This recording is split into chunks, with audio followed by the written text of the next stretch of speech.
efectivamente nos has dado un panorama global con muchísima, no solo información, sino las recetas. Nos has presentado los grandes desafíos que tenemos. Bueno, el principal en este caso es el cambio de un modelo económico que de y para la gente. Bueno, hay otras consideraciones de mucho interés, lo que nos llevaría a entrar a esta fase de diálogo en base a preguntas, comentarios, reacciones que ha provocado tu brillante exposición. No sé si alguien quisiera reaccionar a esto, empezar con alguna pregunta. Querido Ronnie, bienvenido. Adelante, por favor, tienes la palabra.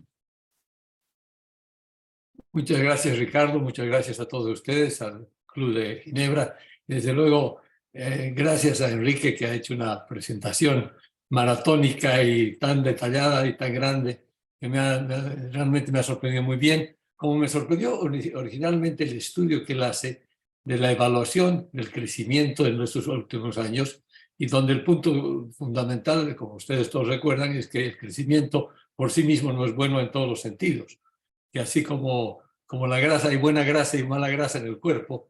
Y creo que ese es un estudio fundamental para explicar y poner como ser la línea base para empezar el diálogo de la reforma y del cambio que tiene que haber, no solo en lo político, pero fundamentalmente en lo económico. O sea que yo soy una gran entusiasta de esa su presentación, y ahora he hecho una presentación mucho más compleja, más grande, que cubre mucho más, y me hace recuerdo un poco a la Labor Theory of Value, ¿no? La teoría de que en el trabajo y la calidad del trabajo está centrado realmente el desarrollo. Es un tema que se ha discutido mucho en la academia, desde luego, y que, claro, mucha gente considera que es, digamos, parcial, porque obviamente, como mismo ha dicho Enrique, hay otros factores de producción muy importantes, el trabajo, hablamos del trabajo, la tierra, el capital, pero algo que Schumpeter introdujo que es fundamental, que es el entrepreneurship y la innovación y la tecnología, que eso obviamente me hace pensar que el análisis de Enrique parte de no de un origen, pero sino de una consecuencia. La mejora de la calidad del empleo, la remuneración, la creación de empleo, viene precedido de algo que me ha parecido extraordinario, que no lo han mencionado, que es el cambio del sistema económico.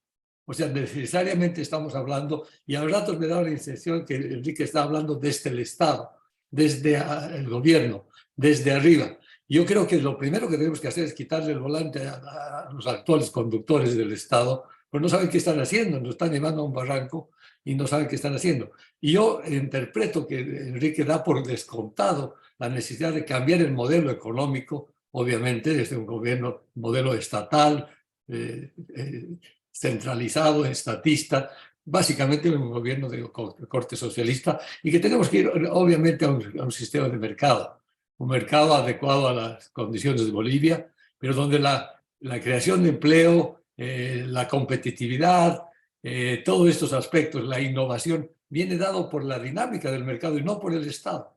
Yo creo que lo que tenemos que hacer primero es sacar este Estado que se ha comido al país, que se lleva el 90% del presupuesto, y dejar ese espacio al sector privado, a los pequeños, medianos empresarios, medianos y grandes, y obviamente abrir el país a la inversión extranjera, que es nada más que el ahorro que hacen fuera del país, que tienen el coraje de invertirlo en este país. Los 70 años que él habla son los 70 años de estatismo, de centralismo, de dirigismo y de socialismo en el pensamiento económico.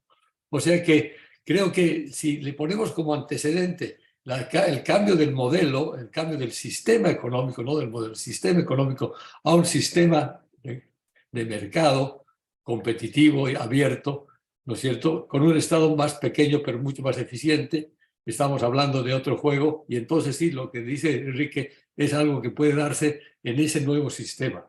Yo lo felicito, he disfrutado mucho, me cuesta a veces seguir las ecuaciones, pero las he entendido perfectamente, Enrique. Muchas gracias.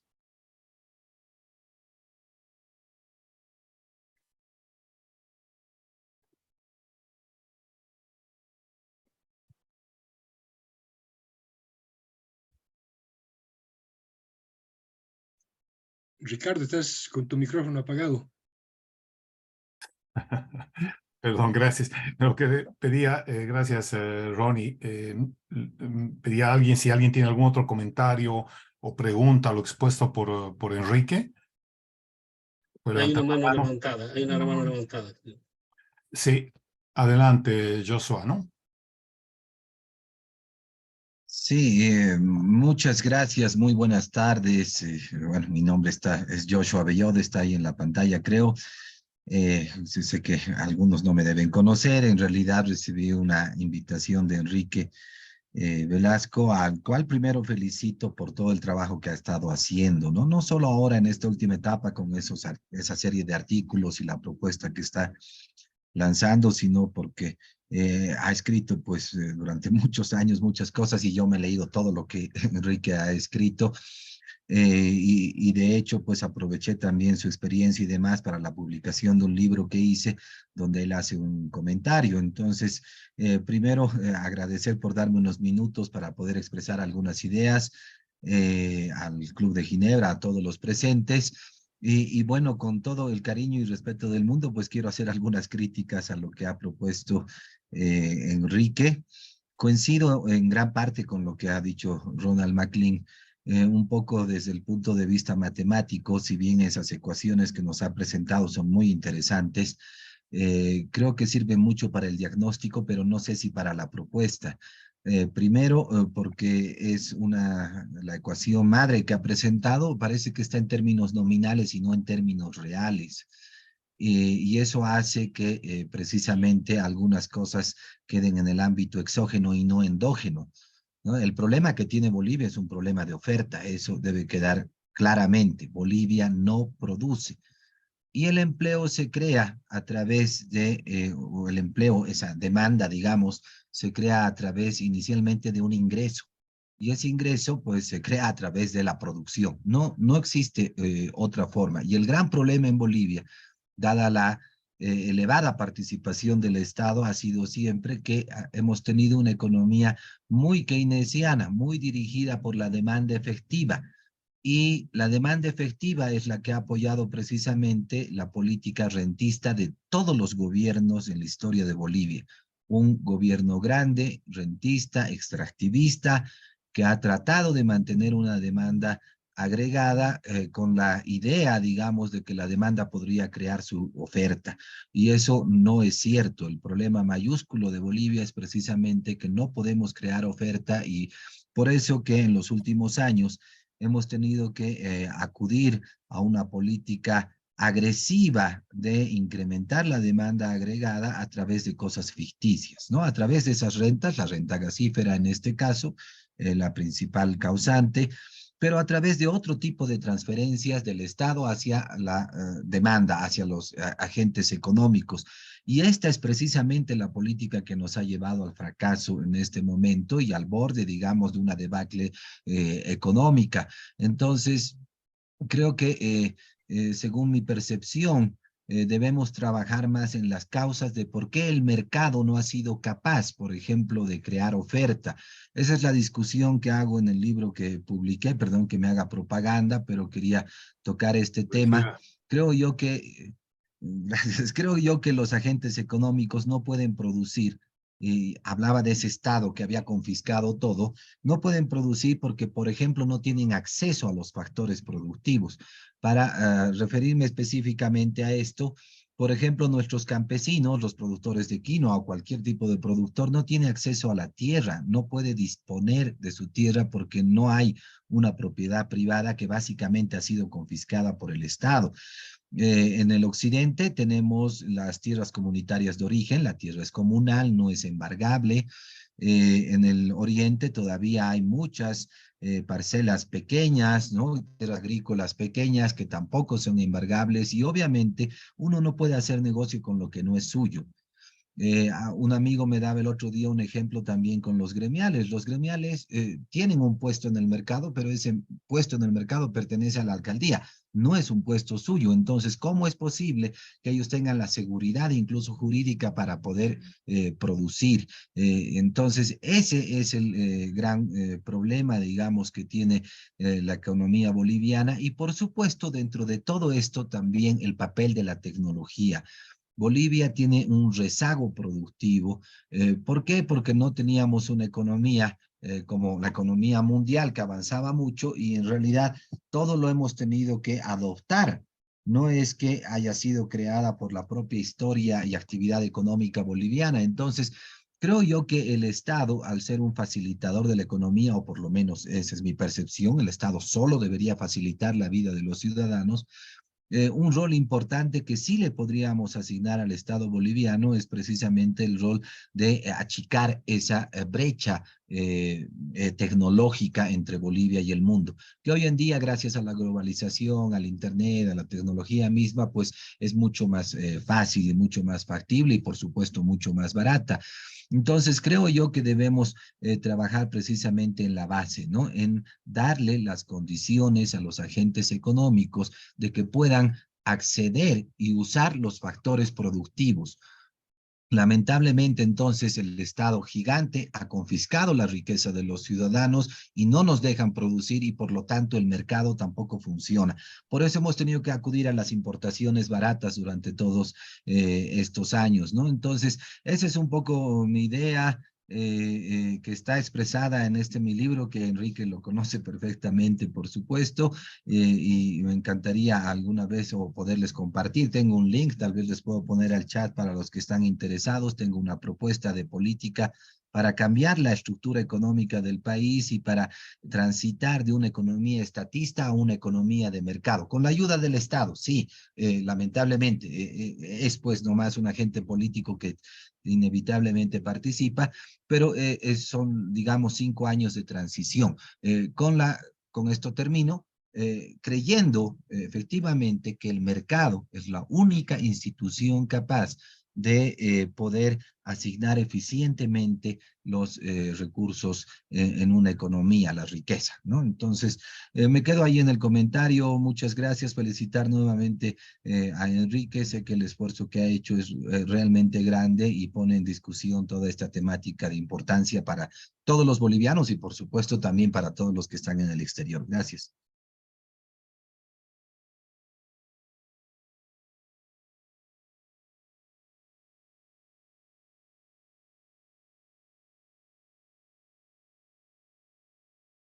Tu El micrófono, micrófono, Javier. Ricardo, tu micro. Perdón, es que lo cierro, oye, para no, ya, mil disculpas. No, decía, sí, es que, Joshua, si podrías, por favor, poner el link en el chat de esta sala, el link que mencionaste, gracias. ¿Algún otro comentario? Sí. O si quisieras tú, Enrique, comentar rápidamente lo comentado lo mencionado por Joshua. No, mira, Ay, a ver, bueno, obviamente me interesa mucho más oír la opinión de ustedes, pero ya. creo que nuevamente, en este momento, difícilmente tendría sentido entrar a la filigrana de la política pública hacer, ¿no? Realmente necesitamos tener una mirada en conjunto y sobre todo intentar entender los mecanismos que van generando la realidad que vivimos todos los días. Una vez que tengamos eso más o menos claro, entonces tendríamos la necesidad o la obligación de ir viendo qué medidas van a ser las más pertinentes para modificar ese mecanismo, porque un mecanismo de estos no se solucionan apretando un solo botón, son demasiadas palancas que hay que mover al mismo tiempo y en diferentes sentidos para que la cosa sea más fluida, ¿no? Entonces, es un desafío de reflexión importante al que todos estamos invitados. Inicialmente, creo que todas las propuestas son buenas, pero sí necesitamos un espacio, un ámbito donde podamos discutir estos temas y efectivamente irnos convenciendo convenciendo intelectualmente de que mover la palanca a 20 grados a la izquierda es lo correcto, en lugar de mover la Z 15 grados a la derecha, ¿no? En fin, es un poco la idea. Necesitamos reflexionar mucho, ¿no? Nadie tiene la última palabra, pero el desafío es grande. Sí. Efectivamente, un comentario en función de los dos que han hecho ustedes es yo creo que apuntan a lo mismo, independientemente de las políticas finas, lo que llamas el fine tuning de la cosa, ¿no? Se apunta a que sea una economía day para la gente, donde el actor principal sea el ciudadano, ¿no? Yo retengo, por ejemplo, de la charla, hay muchas cosas, pero algo que toca lo que has mencionado, que tenemos ese gran desafío de cambiar el modelo, ¿no? Que sea un modelo que el mercado efectivamente lo arrastre, lo jale, y no sea un gobierno que empuje las cosas, ¿no? Que según su concepción hacia el mercado. Ese es un gran desafío que implica fijar objetivos, fijar el modelo, diseñar estrategias para lograr esos objetivos y los planes de acción que nos conduzcan a eso, la ruta. Eso a nivel técnico. Y a nivel de político-social hay, simplemente mencionarlo, el sistema electoral, que lo ha mencionado Enrique, pero bueno, este no es el lugar para hablar de eso. Yo creo que también, así como ha mencionado el sistema electoral, yo lo amplío esa idea, es decir, se necesita, yo creo, un nuevo, y es una posición personal, un nuevo sistema electoral, porque hay demasiadas dudas, para decirlo suavemente, sobre el sistema vigente ahora. Si no cambiamos eso, vamos a tener un Estado que no refleja la voluntad un gobierno que no refleja la voluntad, que no es elegido, es votado, sí, el ciudadano vota, pero no elige. Entonces, ese es un tema que también, bueno, es objeto de otra discusión. Pero también Enrique ha mencionado el tema de un equipo. No se necesita un líder para el 2025, sino un equipo. Y al hablar de equipo ha mencionado también una transición. Yo ampliaría eso un poco al tema de el equipo no solamente es el ejecutivo, miembros del ejecutivo, que va a ser un presidente o vicepresidente, sino también habría que ampliar a miembros del legislativo. Porque si queremos transformar, si queremos entrar de pleno con un programa básico en una época, en un periodo de transición hacia una nueva economía, hacia una nueva Bolivia, necesitamos un equipo en ambos poderes, ¿no? Mínimamente, ejecutivo y legislativo. Ese es un comentario muy rápido, esperando que si se hay alguna otra pregunta más o algún comentario. Ronnie, adelante, por favor. Gracias. Se me quedaba algo que quería mencionarlo. En el último número del Economist ha salido un reportaje de una nueva manera de medir el bienestar.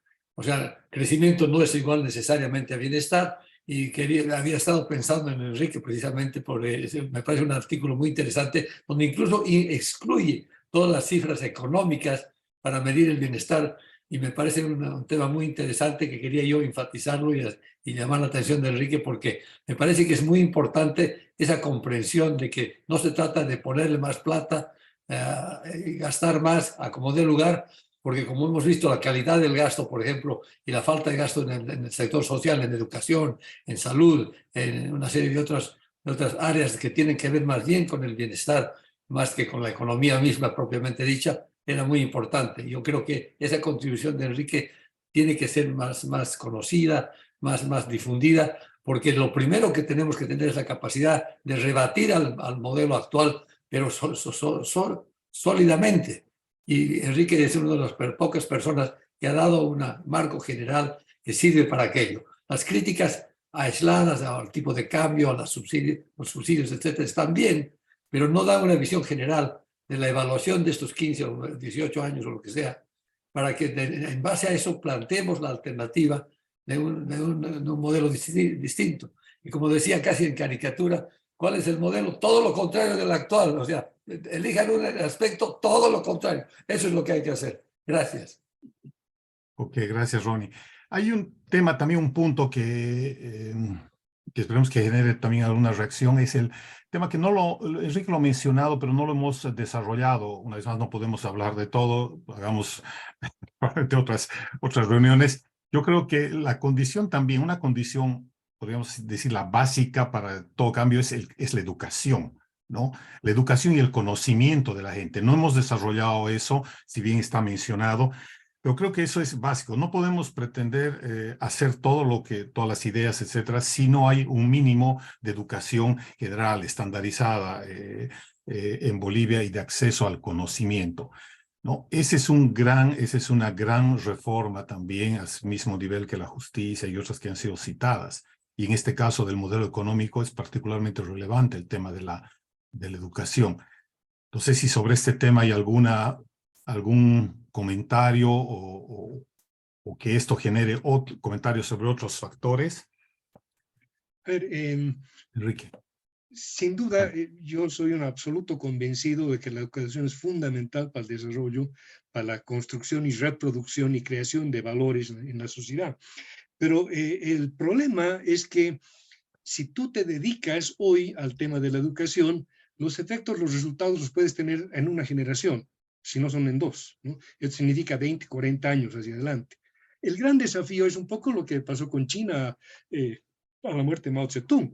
Tú tienes que partir con lo que tienes, y el gran desafío es tener la calidad de ese equipo, ¿no es cierto?, capaz de iniciar el proceso, porque en la medida que la sociedad encuentra su derrotero, ese mismo derrotero es el que va a orientar qué tipo de educación necesitas. La tecnología que vayas utilizando va a incentivar al desarrollo de nuevas carreras, qué sé yo, ¿no? Entonces, a largo plazo, la educación sin duda es el conductor del desarrollo.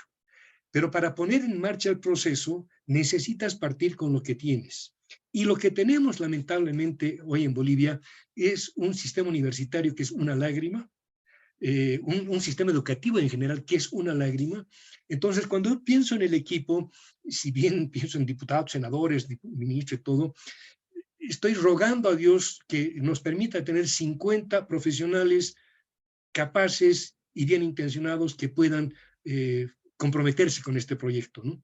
Es decir, no podemos imaginarnos un proyecto en el cual por concesiones políticas vayamos incorporando lo que sea. Necesitamos un grupo realmente comprometido y que va a dar las pautas. Y si tenemos la suerte, si una vez que se recupera el control del Estado de alguna manera para reorientarlo, entonces sí vamos a poder pensar en cómo vamos a ir encarando, cómo se debe ir encarando esa reforma educativa que, repito, se va a tener que ir adecuando permanentemente a cómo va manejándose o cómo va avanzando esa economía de pleno empleo, por ponerle algún título, aunque parezca keynesiano, una economía de pleno empleo que dé respuesta a la gente. Antes de eso, pretender decir qué tipo de economía necesitamos hoy, sabiendo la diversidad de saberes, de culturas y de otros temas que tenemos en el país, no le veo. Nuestro aparato, nuestra universidad hoy por hoy está tan atrasada y tan deteriorada y tan afectada en principios, valores, que yo no apostaría mucho hoy a encarar una reforma educativa. No, totalmente de acuerdo, pero también yo creo que hay que ver, citando el ejemplo que mencionaba Joshua, hacía referencia a ciertas poblaciones del altiplano, la propiedad de la tierra, etcétera. Yo creo que también se podría actuar, imagino, en acciones más inmediatas. Por ejemplo, para el cultivo de la quinoa, para criaderos de llamas, por citar simplemente esos ejemplos. No necesitamos necesariamente académicos, no estamos universitarios que hagan sus 5 años de carrera. Simplemente ahí se podría ver la posibilidad de transmitirles conocimiento básico, una capacitación básica, más recursos, etcétera, conocimiento, acceso desde la producción hasta acceso de mercados. Yo creo que se pueden hacer varias acciones en paralelo, algunas que den frutos inmediatos a mediano plazo y otras efectivamente con reformas más profundas para encarar ya de manera mucho más visionaria, con efectos a largo plazo y una base ancha, este tipo es decir, una reforma del sistema educativo, ¿no? Ok, ese es un comentario. Y al respecto, oye, mientras tú exponías, Enrique, hemos preguntado a nuestra miembro virtual, a ver, a Paz, ¿qué piensa sobre el tema educación? Espero que nos haya salido bien. Quisiera dar la palabra sobre eso a Rodrigo y robarles 2 minutitos y antes de continuar con las últimas preguntas. Rodrigo, por favor. Aló, buenas tardes. Sí, obviamente hemos utilizado esta herramienta de la inteligencia artificial que está siendo un factor disruptivo en muchos campos y hemos utilizado el valioso material de Enrique y le hemos pedido que nos haga un análisis y nos dé algunas perspectivas sobre el tema de la educación y la salud y los desafíos de Bolivia en el futuro. Bueno, ahora adelante, Paz. Gracias, Ricardo, por la introducción y veremos qué es lo que nos dice. Deben 2 segunditos, tengo que ubicar la Paz y pedirle que hable. 2 segundos, por favor. Voy a compartir mi pantalla. Espero que esté de buen humor. Está maquillando, dicen, por acá. Ahora, ¿pueden ver la pantalla? Sí, ya está, ya está. Ya está, perfecto. Entonces, adelante, Paz. Desearía hacer un comentario sobre un punto mencionado por Enrique Velasco. Se trata de la importancia del sistema educativo en la construcción de una economía competitiva y sostenible, y que considere a las personas como beneficiarios del crecimiento económico con desarrollo. Para construir un sistema educativo, es necesario considerar los siguientes aspectos.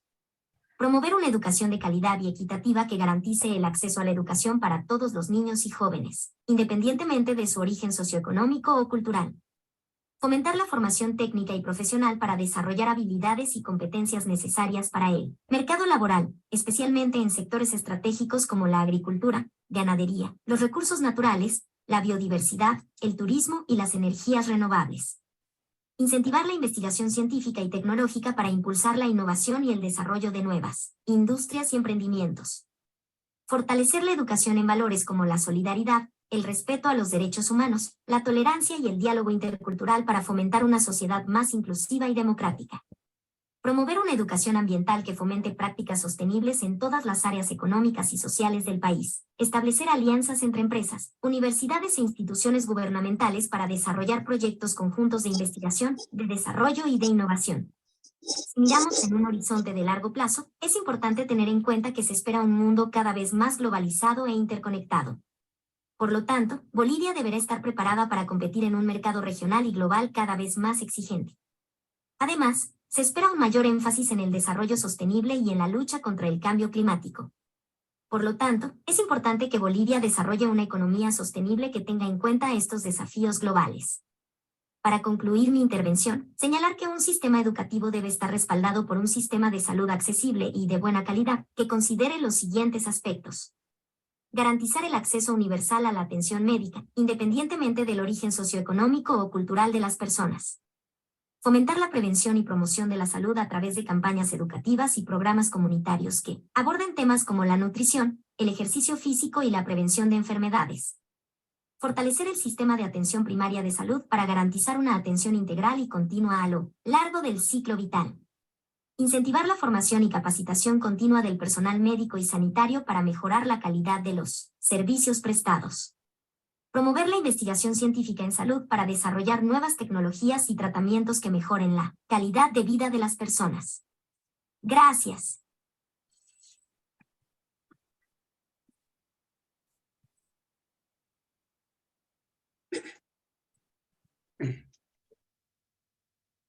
Pero claramente, Okay. ¿no? Para hacer todo eso necesitas billetes. Entonces, el primer desafío es poner en marcha la fábrica de creación de billetes, ¿no? Entonces, en la medida que tengas los recursos, sí vas a poder ir enfrentando desafíos mayores en salud, educación, vivienda, etcétera, etcétera. Okay. Bueno, ese es el aporte a este nivel, digamos, de la inteligencia artificial. Pero más que todo eso son pruebas que hemos hecho aprovechando lo interesante de tu tema y de tu propuesta, Enrique. Sé si Jaime tiene la mano levantada. Adelante, Jaime, por favor. Gracias, Ricardo, y gracias, Enrique. La verdad es que me quedo con una excelente impresión del análisis que has hecho y de las propuestas que nos has presentado esta noche. Sin embargo, tal vez por mi formación de ingeniero, necesito bajar de lo esquemático y de lo conceptual que yo retengo de tu presentación a cosas un poco más prácticas, ¿no? Y creo que es uno de los temas que además hemos estado conversando contigo, de cómo lograr que estos conceptos que están, que tienen todavía un alto grado de abstracción, puedan descender a cosas concretas, a proyectos y a propuestas y quién sabe, incluso a planes de gobierno que sean totalmente prácticos.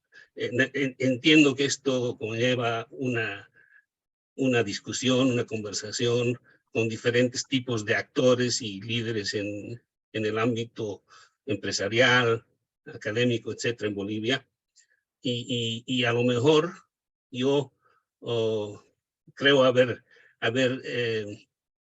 observado, detectado en lo que tú has dicho, esa propuesta de decir, ok, tenemos estos conceptos, este análisis que lo tendríamos, que yo personalmente lo tendría que digerir un poco mejor, pero ¿qué hacemos? ¿Cuáles son los próximos pasos? ¿Qué hay que necesitamos personalidades, profesionales, empresarios, etcétera, que le pongan las manos a esto para lograr desarrollar una propuesta económica para Bolivia concreta? Es decir, estos son los proyectos que necesitamos desarrollar para dar respuesta a los problemas de Bolivia, ¿no?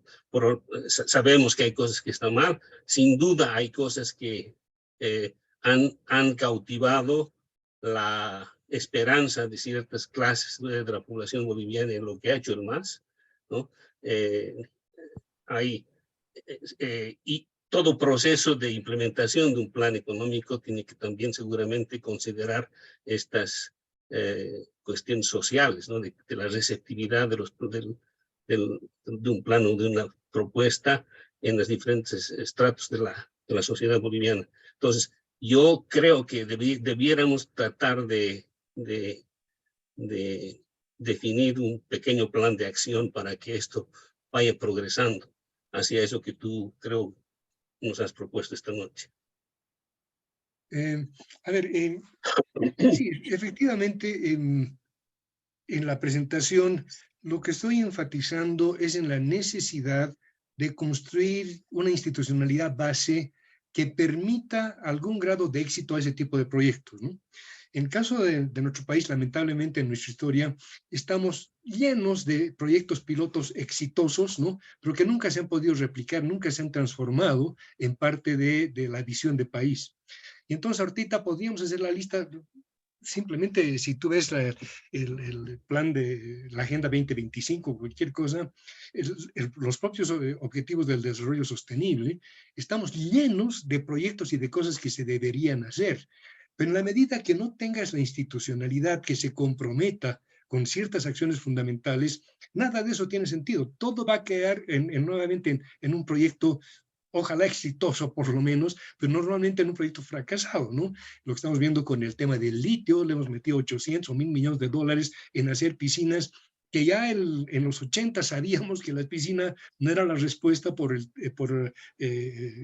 clima que tiene el Salar, donde hay muchas lluvias, pero bueno, y así vamos cometiendo errores tras errores tras errores, en proyectos que los políticos los justifican muy bien, pero cuando vemos el resultado global de eso, son inversiones que en el fondo no ayudan para nada al país. El tema de urea, hemos gastado 1,000 millones de dólares en la planta de urea, ¿no? Capos bárbaros, ya tenemos la petroquímica, etcétera, etcétera. Pero resulta que cuando ves esa inversión, que es una inversión isla en Chapare, de los 1,000 millones de dólares, prácticamente 950 se han ido a Samsung, que ha diseñado la planta, ha fabricado el acero, ha construido los equipos, ha transportado en sus barcos, ha instalado acá. Entonces, en Bolivia, en el mejor de los casos, hemos gastado 50 millones en ladrillos y cemento. Ese tipo de cosas no generan, no son parte de un proceso de desarrollo productivo bien pensado, ¿no? El tema propio del litio. ¿Realmente tenemos algún centro de investigación vinculado al sistema educativo que esté pensando en nuevas formas de poner otro tipo de dopings que no sean el cobalto, o sea, tierras raras? ¿Estamos realmente pensando en sentar una base tecnológica propia? No. Entonces, yo no creo en el listado de proyectos, porque el listado de proyectos es fácil de hacer.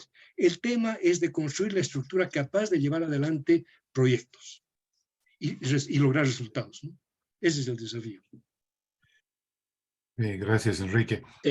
Claro, en realidad, cuando yo decía proyectos, no me refería a proyectos industriales, etcétera, o técnicos, me refería al proyecto de un plan de gobierno para implementar esta propuesta económica para Bolivia, ¿no?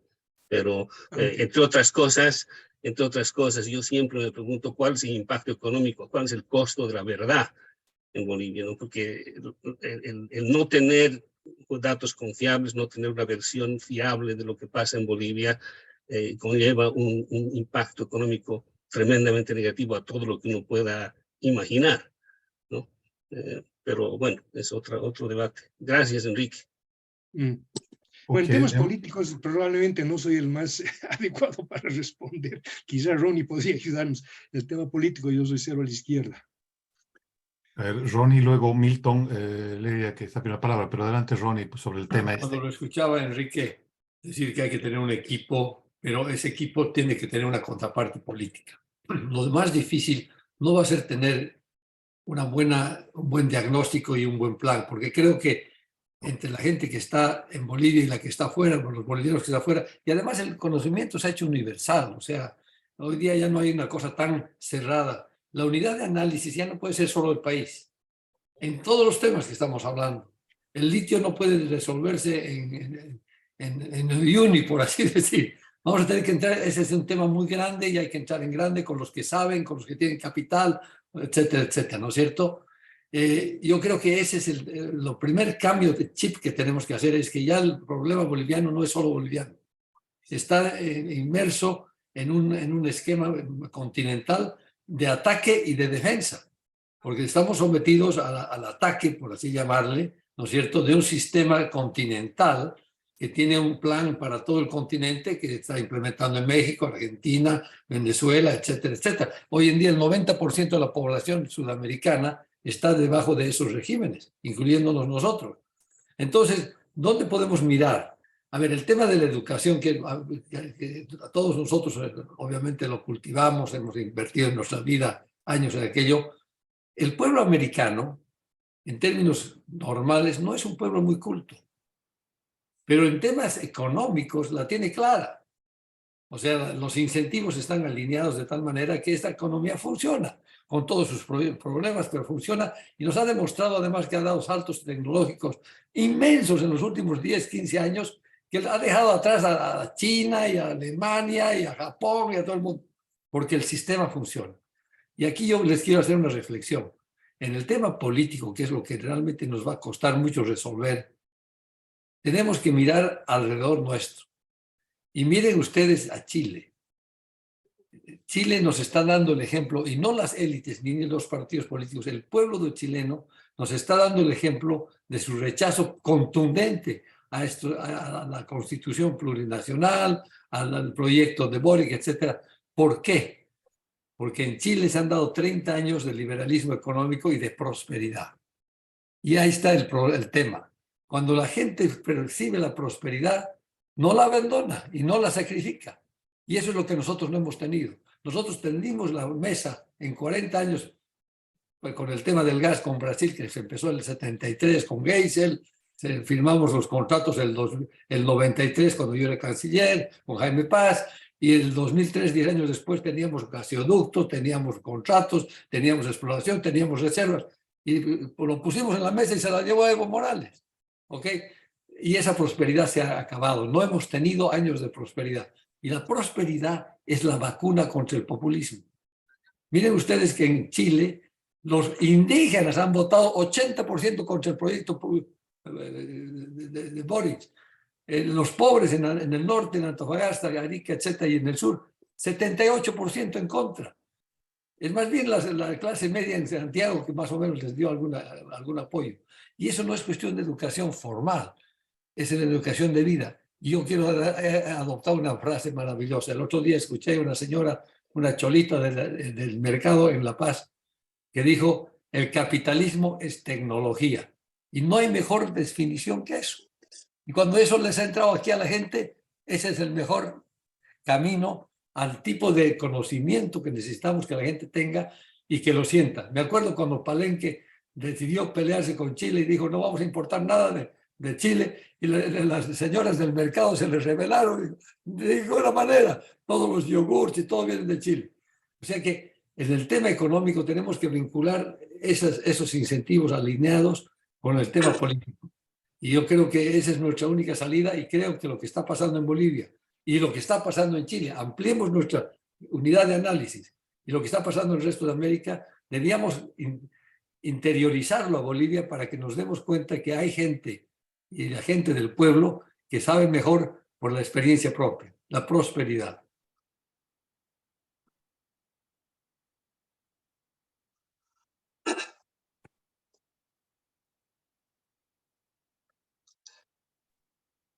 ¿Tu micrófono, Ricardo? Mil disculpas, hablando de tecnología, yo estoy mal en esto, hombre, cosas básicas, que es switchar entre on y off. Bueno, decía, gracias Ronnie, pasemos la palabra a Milton Lérida. Milton Lérida, que para aquellos que no lo conocen, es un líder de la provincia de Daniel Campos en Potosí. Le pedí una intervención corta a Milton. Adelante, Milton, por favor. Bueno, muchas gracias y felicitación a este grupo de Ginebra, a lo mismo que a la participación y sobre todo a la exposición del señor Velasco. Bueno, yo me voy a referir justamente en el tema, el caso del litio. En estos momentos estamos sufriendo terriblemente. No sabemos cuándo se va a explotar esta riqueza. Y a veces les digo sinceramente a todos, mejor que se quede nomás, porque no tenemos tecnología, no tenemos los recursos humanos, no tenemos las herramientas, las maquinarias. El tema del mercado, como decía Ronnie, es pues amplio, grande, y nosotros ni conocemos el mercado, dónde va a estar, dónde lo vamos a vender. Y los chinos ya están comentando, si bien van a invertir, posiblemente no sabemos, en el salar de Coipasa y en el salar de Pastos Grandes y en el gran salar de Turupa, o conocido también por Uyuni, lo primero que van a hacer ellos es recuperar, no sabemos si va a ser cierto, los $1.000 millones que están empleando para instalar una planta de carbonato de litio. No sabemos si va a ser grado industrial, grado batería. Entonces, aquí el problema más grande está siempre, los recursos están ahí. Pero en el tema de educación, no creo que tenemos que ir, es cómo tenemos que formar al joven o al niño, sino tener ese concepto de educación, como decía Ronald, amplio, grande, en perspectiva en el futuro. Porque el tema del gran salar va a estar ahí el litio. No se va a mover el litio, pero tenemos que saberlo aprovechar. Y si no lo aprovechamos bien, vamos a correr con la misma suerte del estaño. O sea, vamos a volver a repetir la historia. Esta mañana estaba yo en el Parlamento y realmente la parte política, porque ahí se debaten las ideas, y el presupuesto general de la Nación de este año 2023, nada de esto, de lo que estamos hablando, se tiene. Solamente es, como decía Enrique, se han hecho una lista de proyectos. Claro, eso se puede hacer, pero ¿cómo lo vamos a ejecutar? ¿De dónde van a venir los materiales? Todo viene de afuera, nada contribuimos como bolivianos. Y no es que no tenemos. Ahora, por ejemplo, se van a instalar 4 plantas químicas en el sector de Uyuni, muy cerca del salar.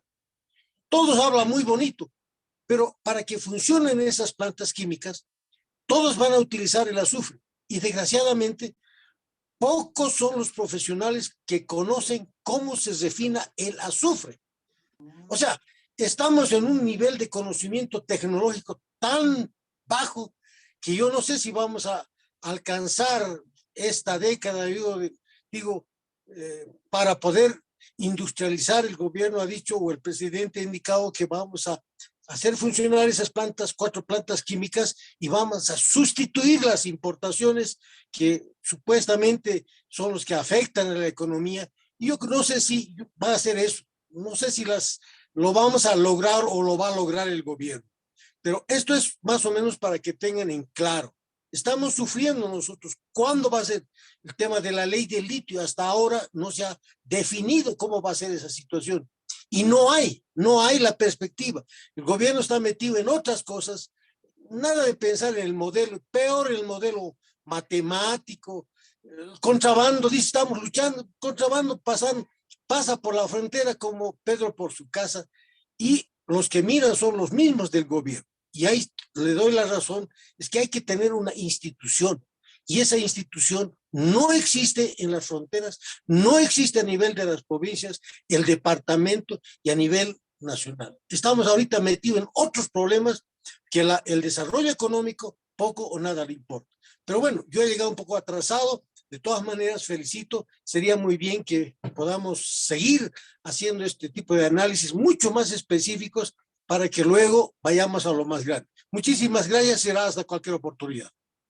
Gracias, Milton. Sobre el tema del litio, para información de todos los que están acá en esta sala, tenemos en el Club de Ginebra un grupo de trabajo que ya está trabajando hace un año, por lo menos sobre el tema litio, el aspecto científico, el aspecto técnico, el aspecto, voy desde la producción hasta la industrialización, y desearíamos hacer en las próximas semanas probablemente, alguna charla, y desde ya quedan invitados. Es un tema, bueno, todos estamos conscientes, sumamente importante, y hay una pregunta que las has puesto sin ser pregunta, pero es una afirmación, Milton. ¿Es un proyecto de gobierno o es un proyecto de Estado? ¿No? Esa es una de las preguntas que hay que plantearse. Y otra es la capacidad tecnológica, ¿no? Creemos que el litio es como, no sé, pues que sacamos, producimos polvo blanco que sea bajo forma de clorhidrato y otro, y listo, ya está industrializado. Y no es así. Es un tema muy, muy interesante bajo el aspecto técnico, científico, como también político, económico. Gracias. Y esa es una introducción para dar la palabra a Javier Montero, que es el líder de este grupo de trabajo sobre litio y energía. Adelante, Javier. Gracias, Ricardo. Y gracias, Enrique, por tu exposición, que has puesto los puntos sobre las IES y has resaltado los aspectos sobre los cuales se debe trabajar para pasar de un estado, del estado actual o del tipo de estado, a una nueva Bolivia.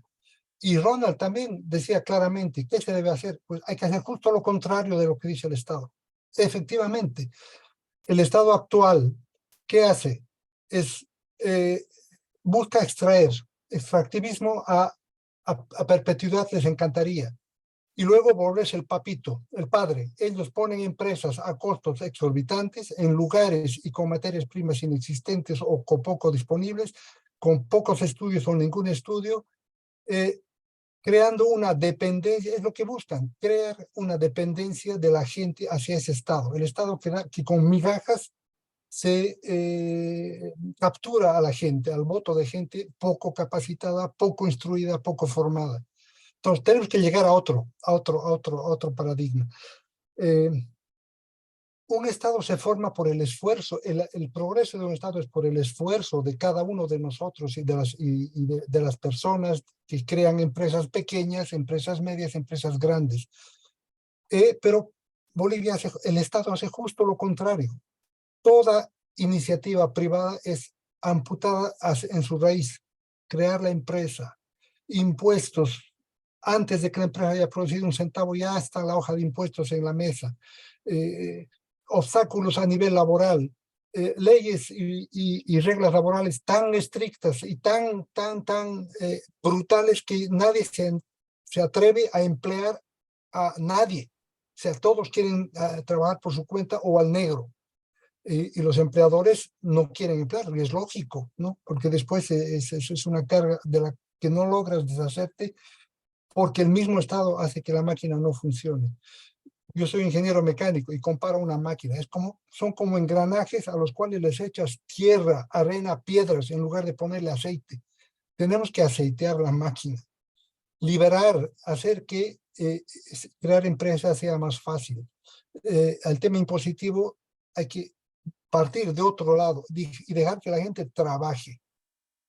No van a ser 10, 20, 50 tipos en el Estado que van a hacer que el Estado funcione. Todos tienen que aportar, y en algún momento presentabas una ecuación muy simple.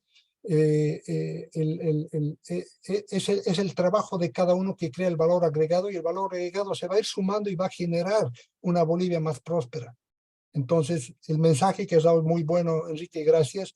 Y donde se quiere llegar está claro, donde estamos partiendo también está claro, pero es vital escoger los puntos claves en los cuales hay que intervenir para que esta máquina se empiece a caminar, y luego ese caminar va a hacer que automáticamente la cosa vaya funcionando.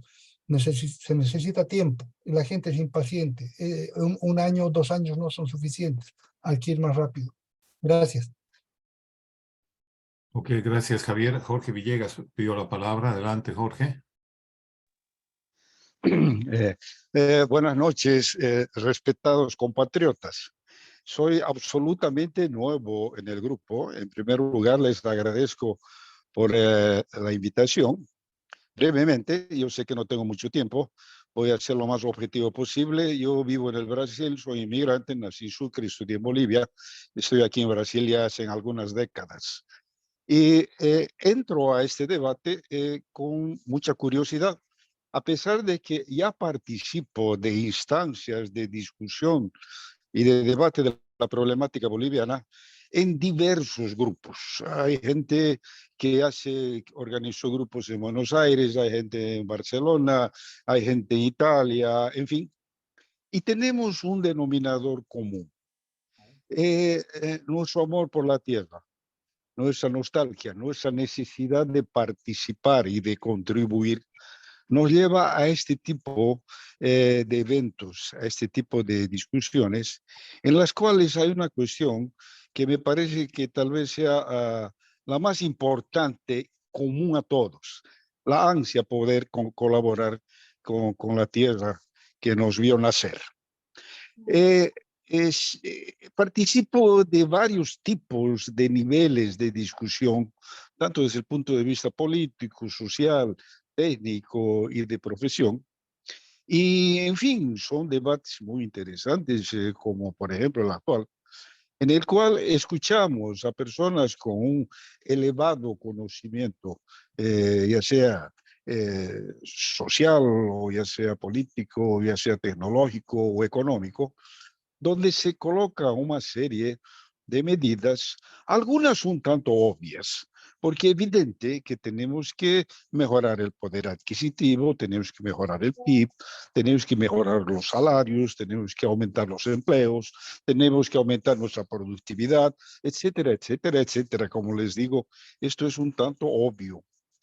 Emblemáticamente, cuando se pide la opinión de nuestra ya conocida inteligencia artificial, vemos que nuestra palestrante artificial enfatiza mucho en el campo de la salud y de la educación, porque evidentemente, ¿qué podemos hacer sin formación, sin educación y sin salud? Pero ahí viene una otra opinión que dice, pero ¿cómo vamos a implementar aquello si no tenemos dinero? Pero, y si no tenemos dinero, ¿cómo vamos a poder educar a nuestro pueblo? Entonces, primero es el huevo o primero es la gallina, pero en fin, llegamos al mismo punto de discutir cuestiones, algunas con respuestas obvias y otras no, y podemos ad eternum participar y mantener ese debate, desde luego bien intencionado, pero con cuestiones extremadamente políticas que tendrán puntos de vista diferentes, si somos más liberales o más neoliberales o más marxistas o más capitalistas.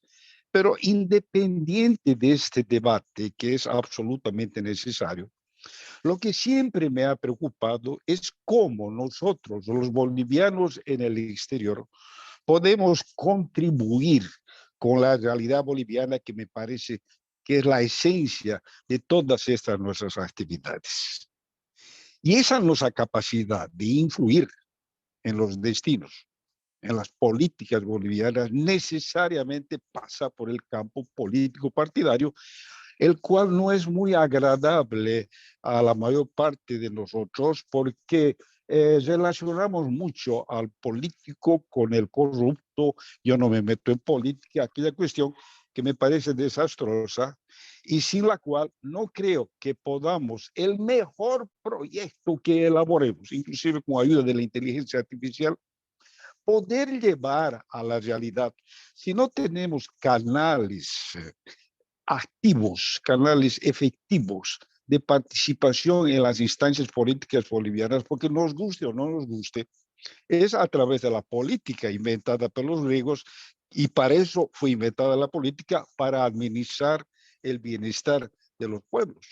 Y eso no nos agrada, pero como les digo y reitero, podemos hacer el proyecto más sabio, el proyecto más iluminado que podemos imaginar, pero eso se quedará en el papel si no tenemos instrumentos políticos para implementar aquello en Bolivia. Entonces, podría prolongarme mucho, no quiero cansarlos. Yo creo que se tiene que trabajar en un campo de podernos conectar, relacionar, comunicar con la opinión pública boliviana para poder influir mejor en los destinos, en los proyectos, en las realizaciones, en la administración, en la implementación de todas estas cuestiones dentro de Bolivia. Me siento muy feliz, reitero, les agradezco mucho por la invitación y espero poder continuar deleitándome y aprendiendo mucho con las brillantes ideas y los brillantes proyectos que ustedes tienen. Pero realmente lo que más me preocupa es el aspecto objetivo de poder contribuir con nuestro pueblo, con nuestra realidad, que es tan compleja. Y una de sus mayores complejidades es que Bolivia es uno de los países que más nacionales tiene radicados en el exterior.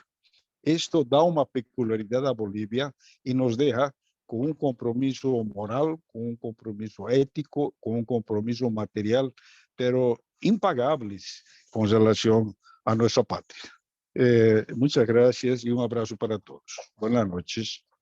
Gracias, Jorge, por transmitirnos esos y contagiarnos esos tus deseos de contribuir al desarrollo de nuestro país.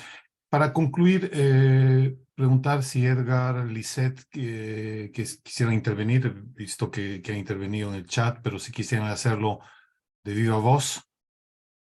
Comencemos por las damas, Lisette. Ok, Edgar. Yo tengo una visión un poco más pesimista de las que han planteado y veo que estamos en una situación de práctica guerra interna, una guerra de baja intensidad, una guerra de contención, donde absolutamente todo lo que vemos está funcionando mal. Funciona mal el poder electoral, el ejecutivo, los subsidios, la gente, los sindicatos, la parte social de la gente, el gobierno. Veo que todo, no veo absolutamente nada que esté funcionando bien. Por lo tanto, yo estoy más abocado a ver que lo que se viene es un cambio, pero no un cambio suave, no un cambio tranquilo, sino un cambio con confrontación. Y encima de la confrontación, el cambio que se viene es un cambio con una etapa tampón como la que existió el 46 al 52, del 71 al 82, y va a ser un periodo de, supongo que un gobierno de transición para un gobierno un poco más tenso y más fuerte, con algo más de fuerza. Por lo tanto, el momento en que yo reviso lo que está sucediendo y lo que se nos viene, yo no soy tan optimista de hacer las cosas en salón, sino va a ser una cosa mucho más estilo El Salvador, estilo, exagerando un poco, Corea del Sur o Israel, y no estoy tan optimista con las propuestas presentadas, porque las noto muy de baja respuesta a la guerra de fuerte intensidad. Yo no veo absolutamente nada que funcione bien, nada. yo no he encontrado la corrupción, el tamaño del Estado, el tamaño de la burocracia, el BOA que lleva sus cosas, bueno, en todo lado estamos yendo hacia una cosa un poco más acelerada. Por lo tanto, yo no quería intervenir con esto, pero bueno, he sido forzado un poco y lamento haberlo, bueno, no lamento, pero lo he dicho. Gracias. Ok, gracias, Edgar. Lo que hace la tarea de un lado más fácil y del otro lado más difícil también, pero sigue siendo un gran desafío. Cualquier cosa que se haga va a aportar sus frutos. Para concluir, le pediría a Enrique, puesto que él es la vedette de estas noches y el autor de este trabajo, de concluir tal vez con tus últimas reflexiones sobre estas dos charlas que hemos tenido sobre el tema del modelo económico, tanto el diagnóstico como la propuesta. Adelante, Enrique. Gracias, Ricardo, y gracias al grupo. Sí, partiendo un poco por lo que dice Edgar al final, es sin duda preocupante y yo mismo comparto esa sensación de que sería un éxito si podemos avanzar en este proceso de transformación sin violencia, ¿no? Pero indudablemente el gobierno difícilmente va a soltar el poder simplemente porque alguien le ganó la elección. Creo que no va a ir por ese lado, a menos que no, desde el punto de vista de la sociedad, efectivamente se genere esa insatisfacción positiva en contra del desempeño económico y permita que el momento, digamos, de una elección, el MAS y su gente vean que la correlación de fuerzas definitivamente no les favorece y entonces puedan ceder, aunque sea de mala gana, a entrar nomás en un caso más democrático. Es duro pensar en la posibilidad que plantea Edgar, pero sin duda es nomás muy real, ¿no? Dicho eso, a los que creo que todos sentimos el compromiso de aportar con algo, de plantear alternativas, deseando, por supuesto, cruzando los dedos para que se puedan materializar. Pero eso no quita el hecho de que planteemos lo que planteemos. El desafío es complejo y no va a haber un iluminado que tenga la respuesta total, ¿no? Lo que estamos haciendo desde la Fundación INASET es básicamente reflexionar sobre estos temas y plantearlos como parte de un debate. Lo que queremos es incentivar ese debate y sabemos que para la elección del 25, si es que se llegaran a dar, tenemos máximo un año como posibilidad de plantear ideas coherentes, sustentadas, lógicas, aplicables en nuestra realidad, que ojalá puedan entusiasmar a un segmento importante de la sociedad. Sabemos que con las firmas de las 800,000 personas para el cambio de la reforma de la justicia, hay una base mínima de gente que está preocupada realmente al nivel de ser capaz de poner la firma y la huella digital en este tipo de solicitud. Entonces confiamos que si tenemos la capacidad de comunicar estos temas económicos, que más que económicos son sociales, son de desarrollo, de manera convincente, pues podemos ampliar la base de personas que estén convencidas de la necesidad de un voto mucho más educado hacia adelante, ¿no? Pero repito, INASET, ni Enrique Velasco, ni nadie tiene la capacidad de tener la respuesta, ¿no? Hay que construirla. Y en Bolivia construir equipo, yo sé que es muy difícil por muchas razones, pero bueno, hagamos el intento. Yo estoy participando en varios de estos grupos tratando de alimentarme también de lo que son las otras opiniones y ojalá lo que nosotros podamos decir sirva en algo para la reflexión, ¿no? Dicho eso, yo les agradezco muchísimo y estamos totalmente abiertos. Nos encantaría oír sus críticas, sus propuestas, sus reflexiones, para que las procesemos internamente y ojalá también nos ayuden a aportar mejor a los grupos de discusión en los que estamos queriendo participar. Muchas gracias a todos y buenas tardes. Muchísimas gracias. Un aplauso ahí siguiendo la propuesta de Ronnie. Muchísimas gracias a todos, a ti, Enrique, por ser el autor de esto, el que ha provocado tanto interés y debate y motivado a todos nosotros. Un factor adicional de motivación sumamente importante y bien respaldado. Muchísimas gracias y hasta la próxima vez en algún otro tema. Siempre son los bienvenidos y muchísimas gracias por el apoyo. Su participación es un apoyo para nosotros, un incentivo. Gracias y buenas noches a todos. Muchas gracias. Adiós. Chao, chao, chao a todos. Chao, chao, gracias.